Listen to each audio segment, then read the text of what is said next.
इन्हीं का प्रश्न है, यही हुआ कि किसी से प्रेम किया, उसने किसी और से कर लिया, हाँ। अब बदले लेने की भावना और ही अंदर से जल रहा हूँ, और नहीं एक ऐसा स्थिति आ गई है कि नहीं नहीं, मतलब बाहर निकलना मुश्किल हो रहा बदला तो बिल्कुल बिल्कुल गलत मार्ग है, बिल्कुल गलत मार्ग है।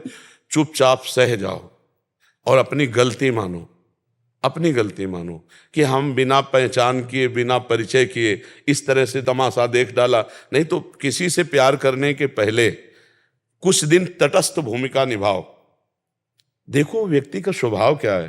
केवल वो तुम्हारा शोषण करना चाहता है कि प्यार करता है?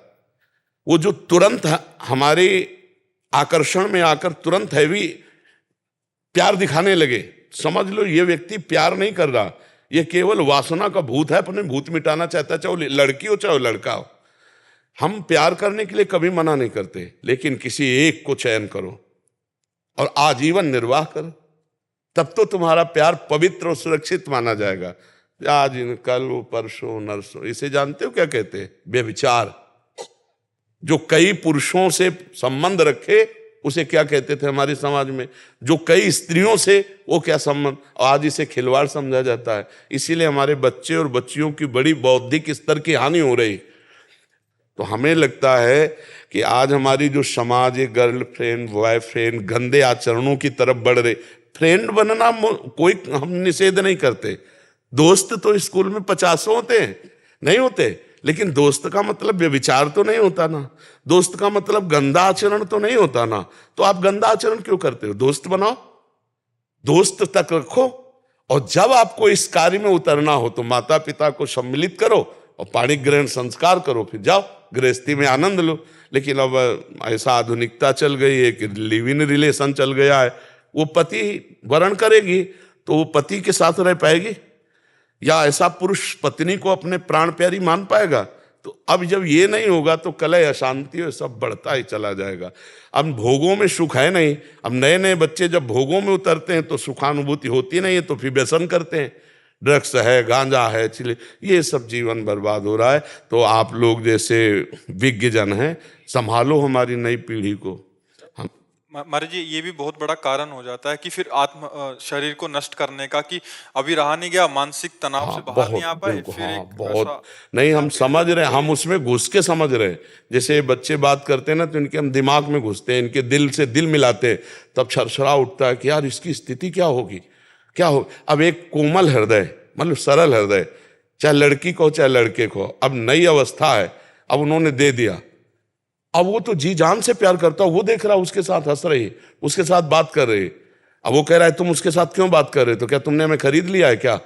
अब उसके जो हृदय में बीतती है, क्योंकि उसने आसक्ति कर लिया ना। आसक्ति का मतलब होता कर लिया, अब वापस होना मुश्किल है। जैसे दलदल में फंस गया, निकलना मुश्किल है। अब वो आसक्ति से पीड़ित है, तो नशा करे और नशे में अपने को व्यतीत करे तो फिर और परेशानी होती। बहुत सोच समझ के, बहुत सोच समझ, ये जीवन नष्ट होने वाला नहीं है, ये जीवन खत्म। दूसरा तीसरा, हमको जीवन का तार तोड़ना है, दुख और सुख के ऊपर उठना है, हमें महान बनना है यार। इसलिए नाम जप करो, और ये कभी ये तो सोचना मत, बुरा स्वप्न मान के छोड़ दो, कभी सामने भी दिखाई दे तो मत, कभी नहीं, ऐसा कभी मत करना, नहीं जीवन बर्बाद हो जाएगा, जेल भोगोगे, नरक जाओगे। समझ रहे हो? ऐसे कोई ना कोई फिर तुम्हारे भाग्य के अनुसार मिल जाएगी। ब्याह करो, आनंद से रहो, समझ रहे हो? गलत कदम मत उठाना। प्रभु जी, ऐसा होता है इसीलिए जब बच्चे बड़े की बात नहीं मानते। हाँ बिल्कुल, माता पिता का अनुशासन बच्चों को मानना ही चाहिए, मानना ही चाहिए। तो सर ये है कि मैं जिस ऑफिस में हूँ उसी ऑफिस में वो भी हैं। अब ये हो गया है कि मैंने घर पे बात कर ली थी, उसके बाद अब उन्होंने बदल, बहुत कृपा हो गई बच्चा, नहीं ब्याह होने के बाद बदल जाती तो फिर क्या होता? बहुत कृपा, बहुत कृपा हो गई। इस पे प्रसन्न रहो कि बुरा संग होने के पहले हम बच गए। भगवान की कृपा मनाओ ना, और उसको प्रणाम करो कि आपने असली रूप बलिया पहले दिखा दिया, बाद में दिखाती तो हम किसी काम के नहीं रह जाते। इसलिए उसी ऑफिस में जाना पड़ता है। कोई फर्क नहीं पड़ा। अरे कोई नहीं, बहादुर बन रे, बहादुर बन, तो दिखा कि मैं तेरे से अच्छा हूं, मुझे तेरी जरूरत नहीं। और जब दोस्त हंसे तो तुम भी हंस दो यार, पागलों के बीच में हंसने में क्या जाता है? क्या जाता है? और उसको बुरा थोड़ी माना जाता है। मस्त रहो, जिंदगी को आनंदमय बनाओ। भाई हम सबसे प्रार्थना करते, हर परिस्थिति की काट है, परिस्थिति में मत डूबो, परिस्थिति को काट के आगे बढ़ो। ऐसी नहीं, ये कोई बेइज्जती है, उसकी मन है वो दूसरी जगह जा रही, कोई बात नहीं भाई, तुम्हारे अपना रूप दिखा दिया, हमारी कोई बात नहीं, हमारा भगवान देखेगा। कहीं ना कहीं ऐसा जोड़ लिखा होगा जो तुम्हें सुख देने वाला हो। ये आती तो दुख देती ना।